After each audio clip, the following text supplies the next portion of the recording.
Hi folks.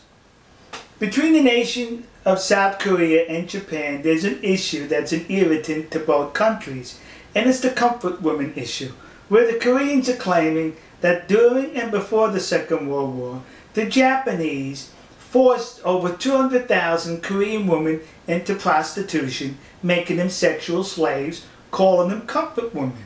And the Japanese are saying that is incorrect. These women were recruited and they volunteered to serve in these comfort woman houses for the Japanese Imperial Army. So the issue goes back and forth. Recently there's been some documentation on the internet which was reported to have been a report issued by the United States Army in 1944. The war was still going on in 1944. Where the Army, the United States Army, interviewed some of these comfort women, and it was determined that these comfort women were not forced by the Japanese, but were recruited. Well, looking at the document and the different versions, one can question the legitimacy of that document. That's what I did, kids. I questioned it. So I contacted the National Archives outside of Washington, D.C. I made a telephone call. They advised me to send correspondence. I did. Well, yesterday they replied with this envelope.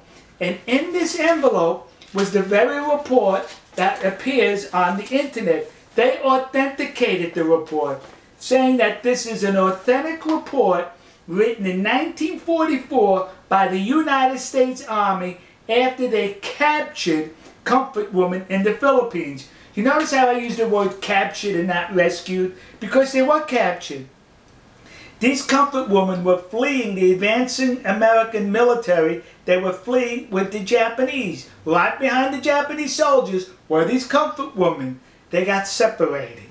And when they got separated, they got disoriented and lost. And that's when they were captured and interviewed by the United States Army. Now remember, 1944, there was a war going on, kids. And the Japanese, as well as the Americans, used anything to their advantage for propaganda purposes. So now the Americans captured these comfort women, these prostitutes who worked in concubines for the Japanese army, and it would have been easy for the American army to say, they were forced into prostitution. You see how nasty the Japanese are? But no, they could not say that because it would have been a lie. So the American army in this report reported the truth that these women volunteered, they were recruited, and the Japanese army did not terrorize the Korean peninsula by extracting 200,000 women at force. If there was 200,000 comfort women, they were recruited and they were well paid for their services. But what's interesting about this report is, it mentions in this report that these women were not pretty by Japanese or Caucasian standards. They weren't pretty. In other words, the United States Army is saying these women were ugly.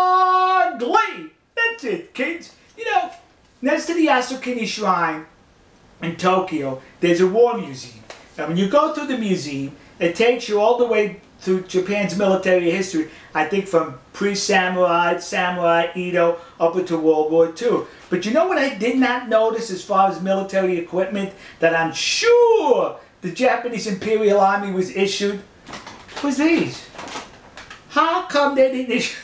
They should have issued them 2 of these. Yeah! Because I bet those women were so ugly they were 2 baggers. One bag you put over the comfort woman, and one bag over the Japanese soldier. So in case the comfort woman's bag fell off, you still had your bag on your head. So am I making light of the situation? Yes. Because it's disgusting that people are exploiting this situation for their advantage. This report goes on to mention that the women enjoyed a whole lot of money to where they were able to buy clothes, cosmetics, and other stuff for themselves on their visits into town. Sexual slaves can do that? Sexual slaves make that kind of money? Some women were even allowed to go back home after they paid their debt off. Sexual slaves can do that? Some women were even complaining that their schedule with the Japanese soldiers was too tight, that they were not able to accommodate all the soldiers, and that saddened them that they could not have sex with all the soldiers. Sex slaves feel that way? The report also goes on to mention that these comfort women engaged in sports with the Japanese soldiers. They went on picnics. They went to entertainment. They went to parties with these Japanese soldiers. Sex slaves do that? They were recruited, according to this report, by the United States Army in 1944. So the discussions ended right here. We got proof that they were being recruited and were recruited. Now listen to me. Koreans currently are now plaguing the United States with these memorial statues or plaques dedicated to these comfort women, claiming they were forced into sexual slavery by the Japanese army. You're a liar. That did not happen. I'd rather call you a liar than the United States Army in World War II, who would have definitely used it for propaganda had it been the other way around. But they told the truth that these comfort women were recruited. So to the community of Nassau County, Long Island, New York, that community in New Jersey, and those idiots in Detroit who put up these memorials, you were suckered in by the comfort women hucksters. And to those dopes in the city council in Glendale, California, who recently approved to put up a statue to the comfort woman, the one that exists across the street from the Japanese embassy in Seoul, South Korea. When you put that statue up, would you do me a favor and be accurate? Put a paper bag over her head. Alright folks, we'll see you.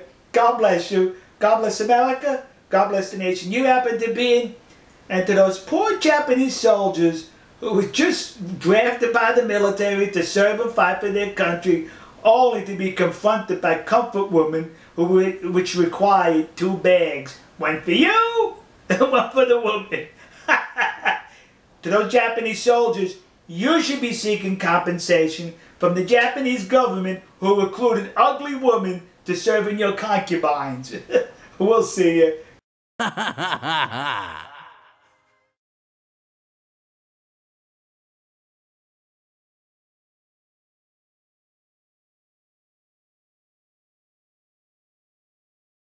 テキサス親父日本事務局では、このオクラホマ州の竜巻による被害者への義援金を募っています。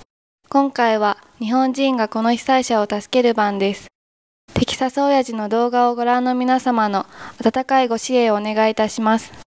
義援金の振込先は、群馬銀行熊谷支店、天板300、通預金、口座番号934849、テキサス親父日本事務局です。